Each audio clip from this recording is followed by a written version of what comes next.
Do you take time for allowing God to listen, to speak to you and listen to Him?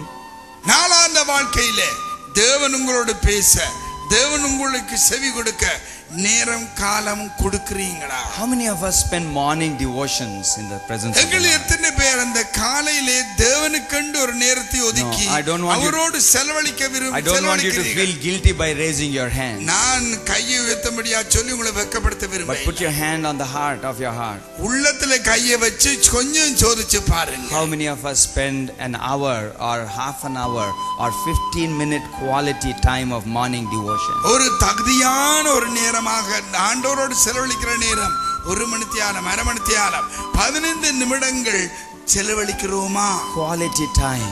தகுதியான Beloved, yes, you may say, what you know, brother, my schedule, you know. Brother, உங்களுக்கு என்ன தெரியும்? நான் எனக்கு சரியான வேலை.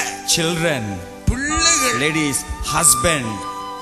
கணவன் சொல்றாரு, என் மனைவி சொல்றாரு, என்னுடைய புருஷன், Oh, my husband doesn't even know where the socks are. I have to help him to give the socks also. அது ஏன் கேக்குறீங்க? எந்த புருஷனுக்கு காலுக்கு போற சாக்ஸ் கூட இருக்கிற இடம் தெரியாது. I have to give him, brother, what you know about my trouble. உங்களுக்கு என்ன தெரியும்? நான் தான் அதை தூக்கி அவருக்கு கொடுக்க வேணும். எனக்கு எவ்வளவு வேலை தெரியுமா? I am reminded of one mother whose name is Susanna Wesley. Susanna விதில் சொல்லப்படுற ஒரு தாயை குறித்து என்ன தெரியும்?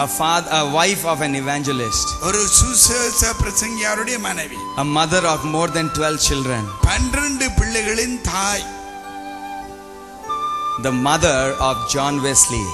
ஜான் வெஸ்லியனுடைய தாய். The founder of the Methodist Church. Methodist சர்ச்சினுடைய ஸ்தாபகர். In the 15th, 16th centuries. 15ஆம் 16ஆம் நூற்றாண்டுகளிலே இருந்தவர். A mother who spent 1 hour every day for every child. எல்லாவற்றின் மத்தியிலும் ஒவ்வொரு பிள்ளைக்காக 1 மணித்தியாலம், ஒவ்வொரு நாளும் 1 மணித்தியாலம் என்ற தாய் செலவழிப்பார். More than 13 children.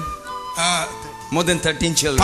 13 பிள்ளைகளுக்கு அதிகமான பிள்ளைகள். I wonder how she spent 1 hour for every child to pray for. ஒவ்வொரு பிள்ளையோடும் 1 மணித்தியாலம் எப்படி செலவழிச்சாவோ தெரியாது. Beloved, I have a son who's 20 years old. இப்பொழுது இந்த பாஸ்டருக்கு 20 வயதுள்ள ஒரு மகன் இருக்கிறார். When he was small, if I have to teach him some lessons, அந்த மகனுக்கு சிறு வயதிலே ஏதாவது கற்றுக் கொடுக்க வேண்டும். I used to tell him, son, there is no gain without any pain. அதனாலே வேதனை இல்லாதபடிக்கு ஒரு வெற்றி இருக்காதுன்னு சொல்லுவேன். No pain, no gain.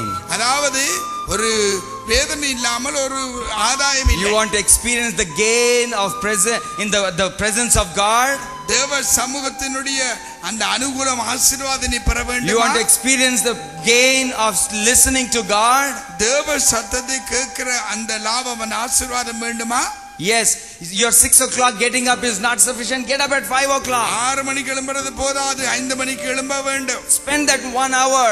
அந்த 1 மணி நேரத்தை ஆண்டவரோடு செலவழி. So the first requirement of worshiping God is தேவனை ஆராதிப்பதிலே முதலாவது நிபந்தனை is experiencing the presence of God. தேவ சமூகத்தை எங்களுடைய வாழ்க்கையிலே அனுபவி. Making a willful choice to spend in the presence of God. தேவ சமூகத்திலே நேரத்தை செலவழிக்க நாங்கள் மனப்பூர்வமாக விரும்ப வேண்டும். God's presence is heard through the word of experience, through the word of God when you read and meditate. தேவனுடைய வசனத்தை வாசித்து தியானிக்கும் பொழுது அந்த வார்த்தை கூடாய் தேவ சமூகத்தை அனுபவிக்கலாம். I always define Sri Lanka like this. நான் இந்த இலங்கையை இப்படி தான் விவரிப்பேன். I have gone through the length and breadth of your country since I am coming to this country since 1994. 1994ஆம் ஆண்டிலிருந்து இலங்கைக்கு போது வந்ததனாலே இந்த எல்லா மூல முடுக்கெல்லாம் I have defined the country like this. This is a country of this is God's own country.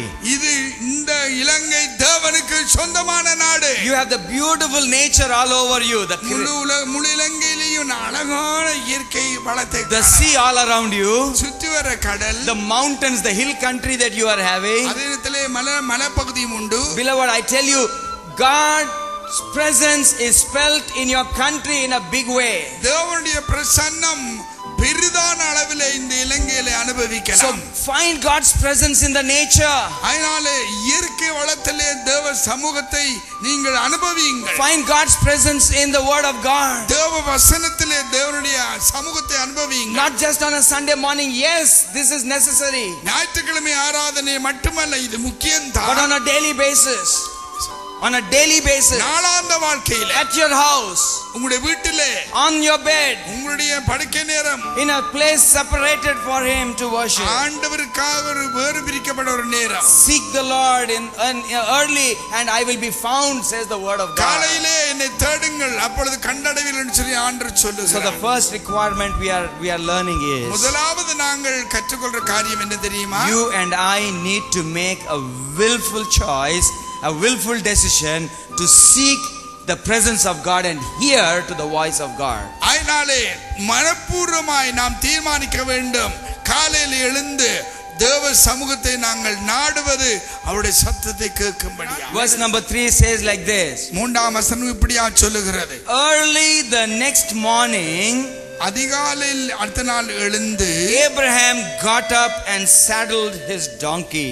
அதிகாலையில் எழுந்து தன் கழுதையின் மேல் சேமம் கட்டி. I want to stop at that point. அந்த இடத்துல நான் நிப்பாட்டுவேன். Early the next morning, அடுத்த நாள் காலையிலே எழுந்து God spoke to him தேவன் அவனோடு a day பேசினார். before, அதுக்கு முதல் நாள் தேவன் அவனோடு and the பேசினார். very next morning, அடுத்த நாள் காலையிலே Abraham is all set to do what God told him to do. தேவன் எதை சொன்னாரோ அதை செய்யும்படிக்கு அவன் எழும்புகிறான். What is the requirement that I can give it a name for? இதுக்கு நான் உங்களுக்கு கொடுக்கக்கூடியதான பாடம் என்ன தெரியுமா? I worship with truth and in spirit requires, ஆவியோடு உண்மையோடும் ஆராதிக்கிறதான அந்த ஆராதனைக்கு தேவையானது என்ன தெரியுமா? requires implicit obedience.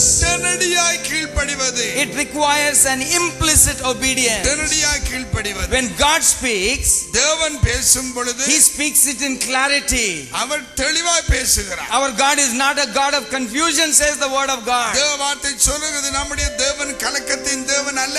In crystal clear words, சட்ட தெளிவாய் அவர் பேசுகிறார். in crystal clear visions, தெளிவான வார்த்தைகள் மூலமாக பேசுகிறார். so that we could understand and we are expected to show an implicit obedience. அப்படியே தெளிவாய் தம்முடைய வார்த்தையினாலே பேசும் பொழுது நம்மிடம் அவர் எதிர்பார்ப்பது என்ன தெரியுமா? நேரடியான கீழ்ப்படிவு. Abraham with no questions to God. God, I become too old. I'm not able to hear these days properly. Can you repeat it again? அவன் அங்கே சொல்லவில்லை, ஆண்டவரே எனக்கு வயசு போயிட்டுது, நீங்க சொன்னீங்க கொஞ்சம் தெளிவில்லை, திரும்ப ஒருக்கா சொல்றீங்களா? That is what we do many times, right? நாங்க அதை அடிக்கடி செய்யறோம். You know, when you're hearing the telephone and somebody who is scolding at you on the other side of the telephone, எடுத்து டெலிபோன்ல கதைக்கிறவர் உங்களை திட்டினால், you will tell the other brother, you know, our signals are not clear, can you say it again? அவர் திட்டினால் என்ன சொல்றோம்? இந்த ஹேண்ட்போன்ல signal சரியில்லை, திருப்பி எடுக்கிறீங்களா? You know, we give all sorts of, reasons to listen back. ஏனென்றால் அதை கேட்கிறதுக்கு தவிர்க்கும்படியா பல காரணங்களை சொல்லுகிறோம். Abraham never said, sir, my line is disturbing, my signals are less, please say it again. Did I hear you correctly or not? I want to confirm. Abraham சொல்லவில்லை, நீங்க பேசும் பொழுது signal குறைவா இருக்கு, சத்தம் தெளிவா இல்ல, திரும்ப ஒருக்கா பேசுறீங்களா என்று சொன்னேன்.